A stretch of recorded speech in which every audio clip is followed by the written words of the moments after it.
देखिए, जलने वाले जलते रहेंगे, बढ़ने वाले आगे बढ़ते रहेंगे। गवाह तो नहीं बोलूँगा, लेकिन मैं खुद उस समस्या में गया होता है। एक मज़दूर का हाथ कट गया था, एक मज़दूर ऊपर से गिर गया था, तो ये समस्याएँ रोज़ होती है। आज तक लोग शोषित है, पीड़ित है, वंचित है, जिसके कारण आज हमें ये मज़दूर यूनियन बनाने की आवश्यकता पड़ी है। कॉन्ट्रैक्ट पे साइन कराया जाता है उनको कि आपको 20,000 सैलरी दिया जाएगा, लेकिन उनको एक्चुअल में सैलरी 10,000 दिया जाता है, 12,000 दिया जाता है। आज जयराम महतो जी का प्रेस कॉन्फ्रेंस था, तो किस विषय को लेकर प्रेस कॉन्फ्रेंस था, तो आज आइए जानते हैं उन्हीं के पार्टी के मेंबर से, डॉक्टर जयदेव महतो जी से। तो बताइए सर। सबसे पहले तो आपके सभी दर्शकों को मेरा जय हिंद और झारखंडी जोहार रहेगा, क्योंकि आज यहाँ पे हम JLKM पार्टी के बहुत सारे मतलब पदाधिकारी, हमारे जो विधायक हैं टाइगर जयराम महतो जी, और हम लोगों ने एक नया मजदूर यूनियन बनाया है BKMS, भारतीय क्रांतिकारी मजदूर संघ, जिसका हम लोगों ने ऑलरेडी पंजीकृत मतलब रजिस्ट्रेशन हम लोगों ने ऑलरेडी करा लिया है, और इसमें हम लोगों ने केंद्रीय कमेटी का भी गठन कर लिया है। तो एक औपचारिक प्रेस कॉन्फ्रेंस था मीडिया बंधु के माध्यम से पूरे झारखंड को ये मैसेज है कि हमारा एक अब मजदूर संघ बन गया है, भारतीय क्रांतिकारी मजदूर संघ के नाम से। क्योंकि अभी तक हम लोग लड़ाई लड़ रहे थे मजदूरों के लिए, वो मतलब किसी मजदूर यूनियन के मतलब बैनर से नहीं लड़ रहे थे, मतलब इंडिपेंडेंट लड़ रहे थे। और इंडिपेंडेंट लड़ते हुए भी हम लोगों ने देखा कि हम लोगों ने मजदूरों के हक के लिए कई बार तो मजदूरों को 25 लाख तक का भी मुआवजा दिलाया है। तो जैसा कि ये actually this is the need of the time, ये समय की एक डिमांड थी। चूँकि झारखंड हमारा औद्योगिक क्षेत्र है, झारखंड में खनिज मतलब खनिज वाला प्रदेश है झारखंड, तो इसमें सबसे बड़ी जो समस्या होती है कहीं ना कहीं विस्थापन की समस्या होती है। चूँकि झारखंड में बहुत सारे मजदूर यूनियन ऑलरेडी एग्जिस्ट हैं, तो ऑलरेडी एग्जिस्ट होने के बाद भी ऐसे मतलब हजार की संख्या में लोग हमारे पास अपनी मतलब समस्या को लेकर आते हैं, जो कि रिलेटेड है मजदूरों से। कभी किसी मजदूर को मतलब विस्थापन के बाद भी उनका मतलब नियोजन नहीं मिल पा रहा है, विस्थापन के बाद उनको मतलब सही जो मुआवजा मिलना चाहिए था वो नहीं मिल पा रहा है। कभी कभी क्या होता है कि मतलब जो मजदूरों को जो मिनिमम वेज मिलना चाहिए, जो काम कर रहे हैं वो मिनिमम वेज नहीं मिल पा रहे हैं। तो ऐसे हजारों लाखों मतलब समस्याएं हमारे पास रोज आ रही है, जिसके कारण हम लोगों ने फिर सोचा कि हम लोग क्यों ना एक मजदूर यूनियन का यहाँ पे गठन किया जाए। तो आज हम लोगों ने मजदूर यूनियन का ऑलरेडी गठन हो गया है, और ये हमारी एक औपचारिक प्रेस कॉन्फ्रेंस थी पूरे झारखंड में बताने के लिए कि हम लोग अब भी मजदूरों के हक और लड़ाई की, अभी तो हक और लड़ाई जो है हम लोग अब मजदूर यूनियन के माध्यम से मिलेंगे, इसी यूनियन के माध्यम से लड़ेंगे, और इस यूनियन के बनने से हम लोगों को एक नई ताकत मिलेगी।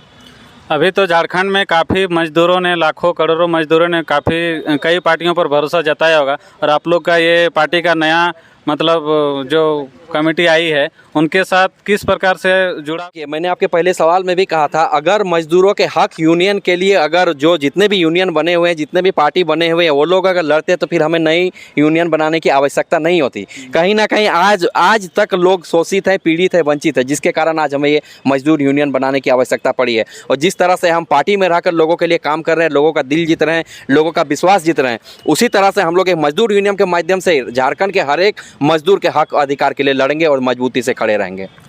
आए दिन देखते हैं कि चाहे कोलफील्ड इलाका हो या फिर कंपनी के माध्यम से या फिर किसी फैक्ट्री के माध्यम से उस मतलब काम करते हुए मजदूर का डेथ हो जाता है, फिर भी उसका न्याय नहीं मिल पाता है। देखिए, ये सीधा साधा देखिए, जब भी कोई इंडस्ट्री होती है ये बहुत दुखद है, और इनफैक्ट झारखंड में रोज़ होता है, रोज़ मैं बोलूँगा रोज़, क्योंकि पिछला 15 दिन में बोकारो स्टील प्लांट में 3 हादसे ऐसे हो चुके हैं, जिसमें मैं 2 का खुद गवाह तो नहीं बोलूँगा, लेकिन मैं खुद उस समस्या में गया होता है। एक मजदूर का हाथ कट गया था, एक मजदूर ऊपर से गिर गया था, तो ये समस्याएं रोज़ होती है।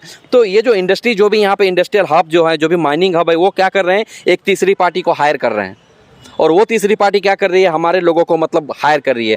सारे लोगों को तो हायर नहीं कर रही है, वो अपने रिलेटिव को ही घुसाती है, लेकिन इक्का दुक्का अगर कोई झारखंडी घुस जा रहा है तो उसको मतलब वहाँ पे उस प्रोजेक्ट पे काम कराने के साथ उनको मिनिमम वेज नहीं दिया जाता। कॉन्ट्रैक्ट पे साइन कराया जाता है उनको कि आपको 20,000 सैलरी दिया जाएगा, लेकिन उनको एक्चुअल में सैलरी 10,000 दिया जाता है, 12,000 दिया जाता है। और उसके बाद अगर उनका एक्सीडेंट हो गया तो एक्सीडेंट होने के बाद उनको एग्जिट छोड़ दिया जाता है। हम लोगों को कितनी लड़ाई लड़नी पड़ती है। अभी जो मैं बोकारो स्टील प्लांट की बात बोलूँगा, एक मजदूर का हाथ कट गया था, और हाथ कटने के बाद भी मतलब हम लोगों को लड़ाई लड़नी पड़ी उसके के लिए कि आप इसका मतलब ट्रीटमेंट कराइए। तो इस तरह की जो पॉलिसी में चेंज आना चाहिए। आई थिंक देखिए, जब हम लोग किसी मजदूर को हायर करते हैं, जो इंडस्ट्रियल एरिया में काम करते हैं या तो माइनिंग एरिया में काम करते हैं, वो ऑलरेडी एक्सीडेंट प्रोन होता है। तो जब भी कोई कंपनी किसी मजदूर को अगर हायर कर रही है या तो कोई प्राइवेट कंपनी अगर मजदूर को हायर कर रही है, उसको प्रॉपर सेफ्टी ट्रेनिंग देना चाहिए, उसको प्रॉपर पीपीई देना चाहिए, उसका इनफैक्ट उसका इंश्योरेंस होना चाहिए, ताकि वो इंश्योरेंस में अगर उनको वाइल वर्किंग अगर इनको कुछ हो जाए तो इंश्योरेंस से उनको लाभ मिल सके, उनको मुआवजा मिले। पर ऐसा नहीं है। ये लोग दिहाड़ी मजदूर जैसा लोगों को, चूंकि यहाँ लोग गरीब हैं, शोषित हैं, पीड़ित हैं, वंचित हैं, तो दिहाड़ी मजदूर जैसा उनको उठाते हैं और बोलते हैं 500 टका तोरा स्लिप देवो, तोरा 100 टका काम देवो। तो लोग पेट का दर्द में क्या करेंगे, भूख के आग में क्या करेंगे? भूख की आग में अगर तपेंगे तो मजबूरन होकर उनको 100 रुपया में काम करना पड़ रहा है। और वही मजदूर का अगर मौत हो जाती है तो पूरा मैनेजमेंट चुप रहता है और पूरा इंडस्ट्री चुप रहता है, पूरा माइनिंग एरिया चुप रहता है। तो उसी मजदूर का आवाज़ बनने के लिए आज हम लोगों ने बीकेएमएस का गठन किया है। तो बीकेएमएस का गठन होने के बाद यहाँ विस्थापित लोगों को रोजगार के माध्यम से जोड़ा जाएगा क्या? क्यों नहीं जोड़ा जाएगा? हम लोग इस पे पॉलिसी बनाएंगे, अच्छी अच्छी पॉलिसी बनाएंगे, और उस पॉलिसी को बनाने के बाद हम लोग उसको विधानसभा में हमारे टाइगर जयराम मातो उसको रखेंगे और सरकार से हम बोलेंगे कि जो भी विस्थापित है, जो भी शोषित है, जो भी पीड़ित है, जो भी वंचित है, उसको इस पॉलिसी के अकॉर्डिंग उनको नियोजन दिया जाए, नहीं तो मुआवजा दिया जाए। जो भी उनका एक मतलब स्टैंडर्ड बनेगा उनके हिसाब से उनको मुआवजा दिया जाए। जबकि हाल ही फिलहाल में कुछ दिन पहले सिंदरी विधानसभा में मतलब एक घटना घटी कि सेल के माध्यम से वहाँ के स्थानीय निवासियों को घसीट करके पीटा गया, जबकि उन्हीं लोगों का ज़मीन है। और ये बहुत निंदनीय है। मैंने तो यही बोला कि हम लोग झारखंडी इसी के तो शिकार हो रहे हैं। ज़मीनें भी हमारी जा रही है और मार भी हम खा रहे हैं। तो यही सब के लिए तो हमें इस बीकेएमएस का मतलब बीकेएमएस का उदय का कारण ही यही है कि ज़मीनें भी हमारी गई और मार भी हम खा रहे हैं, हमको मुआवजा नहीं मिल रहा है, हम दर बदर भटक रहे हैं और हम झोपड़ियों में अपना दिन गुजारा करने के लिए मजबूर हैं। अगर पहले से जो भी मजदूर यूनियन है वो लोग अगर इन सारे मुद्दों पर बात करती, अगर उन सारे मुद्दों पर अगर वो लोग काम करती, तो मुझे नहीं लगता है कि हमें बीकेएमएस बनाने की जरूरत पड़ती। जबकि प्रशासन के आड़ में कई लोगों ने सिविल ड्रेस के माध्यम से भी बहुत लोगों को पीटा गया, महिलाओं को पीटा गया। तो इसमें आप किस तरह का देखते हैं? प्रशासन के लोग होंगे कि कुछ और होंगे? देखिए, ये बहुत ही निंदनीय है और ये इस तरह का वारदात बहुत ही निंदनीय है, क्योंकि मार पीट देना, किसी को चोटिल कर देना, ये किसी भी समस्या का समाधान नहीं है। अगर उस तरह की बात हो तो उनको प्रॉपर एक मीटिंग बुलाना चाहिए था, मतलब टेबल टॉक होना चाहिए था, इन सारे मुद्दों पर अच्छी तरह से मतलब सुलझाने की जरूरत थी। मारना पीटना कोई किसी भी बात का सोल्यूशन नहीं है। चूँकि यहाँ के लोग गरीब हैं इसलिए लोगों को मारा जा रहा है, पीटा जा रहा है, घसीटा जा रहा है।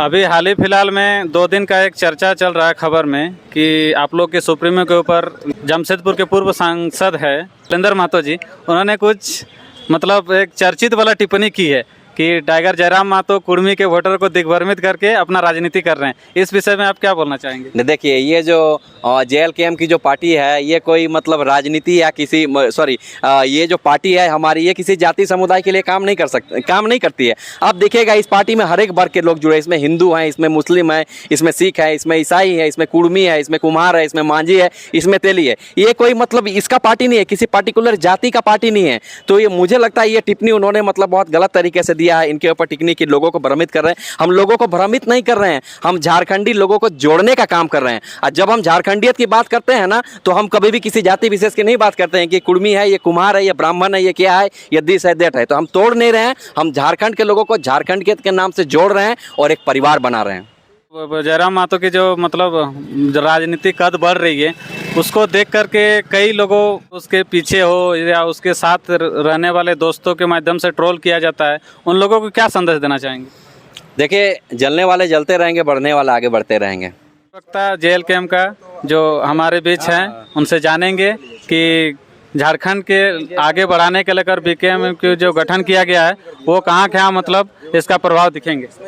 देखिए, जो पहले डॉक्टर जयदेव महतो ने बताया, जो इस संगठन के मेंबर भी हैं, लीड मेंबर हैं, उन्होंने बताया कि जैसे बाकी और संगठन है और जिन लोगों ने कहीं ना कहीं स्टार्ट तो किया था इसी मोटो के साथ में, या लोगों को बताया था कि हम इस मोटो के साथ बढ़ रहे हैं कि हम जो उपेक्षित वर्ग है या जो मजदूर है उन लोगों के हक के लिए हम लड़ाई करेंगे, लेकिन धीरे धीरे कहीं ना कहीं वो पर्सनल बेनिफिट या पॉलिटिकल बेनिफिट में कहीं ना कहीं कन्वर्ट होता चला गया।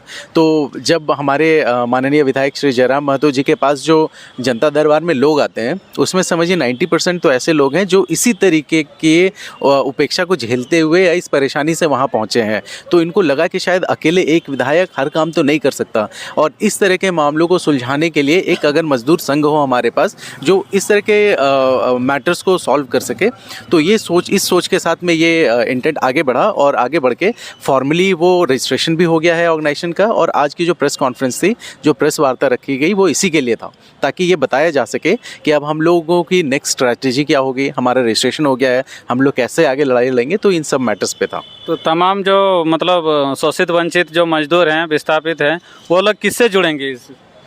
देखिए, जुड़ने के लिए किसी प्रकार कोई रेस्ट्रिक्शन नहीं है।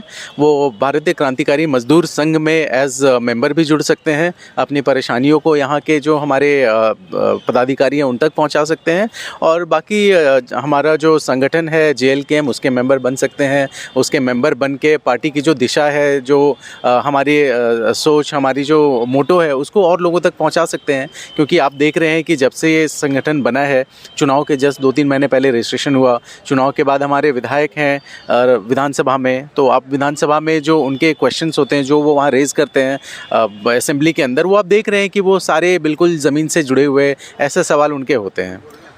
अभी कुछ दिन पहले ऑनलाइन के माध्यम से देखे हैं कि एक बारकोड के माध्यम से मतलब JLKM में जुड़ने का अवसर मिला है, तो लोगों को उसमें कैसा प्रोसेस में आगे बढ़ेगा? देखिए, उसके जो ब्रेन पावर हैं वो हैं डॉक्टर जयदेव महतो, जिनके निर्देश में IT टीम ने ये पूरा का पूरा फॉर्मेशन बनाया है। जैसे अब बहुत सारे ऐसे लोग हैं जो जुड़ना चाहते हैं बट सामने नहीं आ पा रहे हैं, उनको पता नहीं है कि मैं किससे मिलूं, कैसे जुड़ूं। वो हमेशा जिला अध्यक्ष से नहीं मिल पाते, या उनको ये नहीं पता मैं किसके पास जाऊं। तो बहुत सारे विचार विमर्श करने के बाद कई लोग मेरे पास आते हैं, कई इनके पास जाते हैं, हर किसी के पास जाते हैं, बट एक सेंट्रलाइज्ड प्लेटफॉर्म नहीं बन रहा था। तो अब ऑनलाइन के माध्यम से क्या है, QR कोड है, आप उस QR कोड को स्कैन करते ही आपके पास मैसेज, आपका ID, एक मेंबरशिप नंबर, सारा कुछ जनरेट हो जाएगा। और कई लोगों ने ये सवाल किया कि इसमें पैसे देने पड़ रहे हैं, तो देखिए, मेंबरशिप के लिए सिर्फ 10 रुपये देने हैं, लेकिन जो एक कार्ड आपको मिलेगा, आइडेंटिटी कार्ड, उसमें एक मेंबरशिप नंबर होगा, उसके लिए 100 रुपये लिए जाते हैं, क्योंकि ये कार्ड का प्रिंटिंग का कॉस्ट है, उस कार्ड का कॉस्ट है, उसको पोस्ट करने का एक कॉस्ट है, तो इस वजह से वो 100 रुपये और एडिशनल लिए जाते हैं। कुछ लोगों के माध्यम से हम लोग को शिकायत मिला था कि मतलब हम लोग पे कर रहे हैं, फिर भी हम लोग को ID नहीं मिल पा रहा है। ऐसा तो होना नहीं चाहिए, बट टेक्निकल चीज़ है, अभी अभी शुरू हुई है।